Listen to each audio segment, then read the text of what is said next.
स्वर्ग नको सुरलोक नको मज लोभ सहा इह लोक हवा तृप्ती नको मज मुक्ती नको पण येथील हर्षणे शोक हवा. बाबा बोरकरांनी म्हटल्याप्रमाणे या प्रत्येक गोष्टीची आस कवीला लागून राहिलेली असते. त्याचबरोबर बाबा बोरकर आपल्या दुसऱ्या रचनेमध्ये नोरचोळी घेतोय. त्याच्यामध्ये ते म्हणतात, या नदीच्या पार वेड्या यौवनाचे झाड आहे, अमृताचा चंद्र त्याच्या पानवीच्या आर आहे. हा अमृताचा चंद्र तुमच्या समोर बसला आणि आपल्या शब्दातून जे आपण कमीपण जागवलेलं आहे त्याच्यामध्ये उर्मी भरण्याचं काम त्या व्यक्तीनं केलंय आणि त्या व्यक्तीची खऱ्या अर्थाने जे सगळं विश्व जिच्या भोवती आहे ती मातोश्री त्याच्या शेजारी बसली आणि हे खऱ्या अर्थाने बंधू कुठे आहेत? खरा भाऊ कसा असावा? भाऊ आहे आता ही भाऊबंदकी आपण पाहतो, पण खरा भाऊ कसा असावा याच मूर्तिमंत उदाहरण म्हणजे बंधू आहेत. आणि हे एकोप्यानं ठेवण्याचं काम मावशी तुम्ही करता आहात, तुमच्या मिसेस करतायत, तुमच्या पण मिसेस करतायत. हे आगळं वेगळं आणि अपवादात्मक परिस्थितीतलं सगळं जे सगळं काही चांगलं आहे ते सगळं या राठोड कुटुंबामध्ये आपल्याला दिसतंय.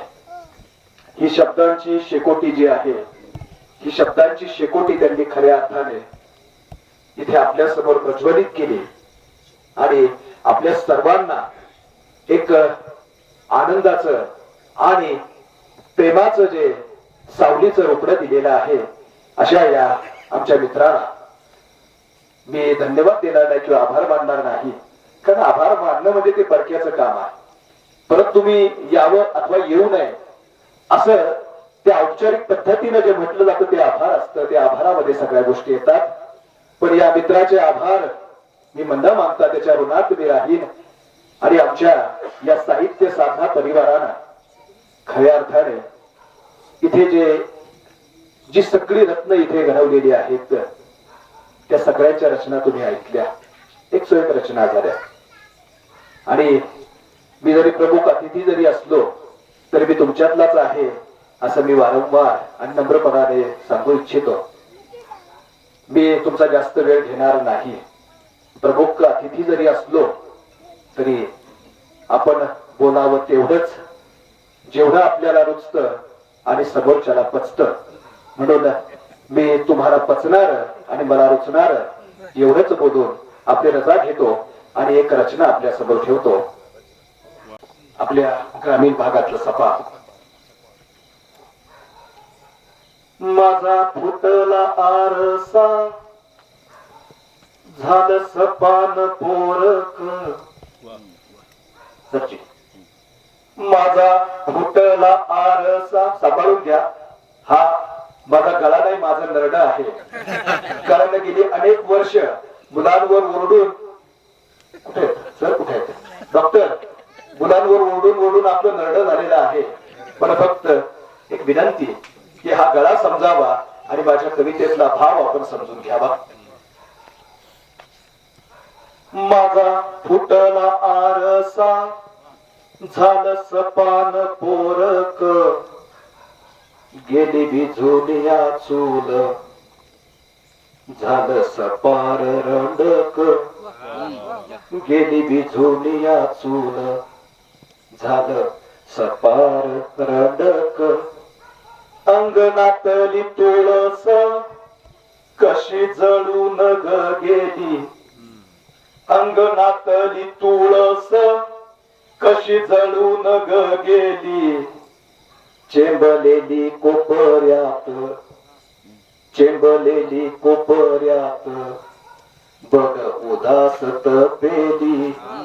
चेंबलेली कोपऱ्यात बघ उदास तपेली. माझा पुकाचा करंदा कसा अवचित नेला. माझा पुकाचा करंदा कसा अवचित नेला. माझा सोन्याचा संसार सारा माती मोल झाला.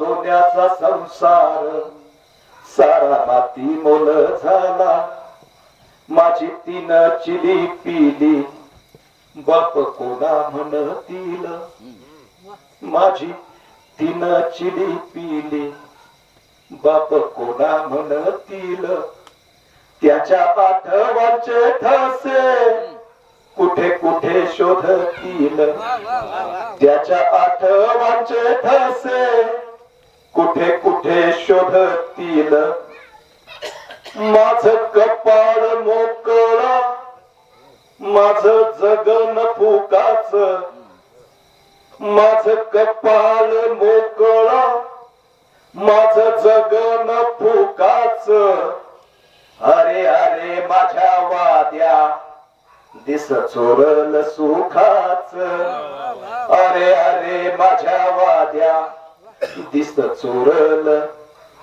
सुखाच शेवटा अशी हारणार नाही आता लढणार आहे अशी हारणार नाही आता लढणार आहे माझ्या कोकरांच्या साठी माझ्या कोकरांच्या साठी सूर्य पेलणार आहे माझ्या कोकरांच्या साठी सूर्य पेलणार आहे सूर्य पेलणार आहे सूर्य पेलणार आहे धन्यवाद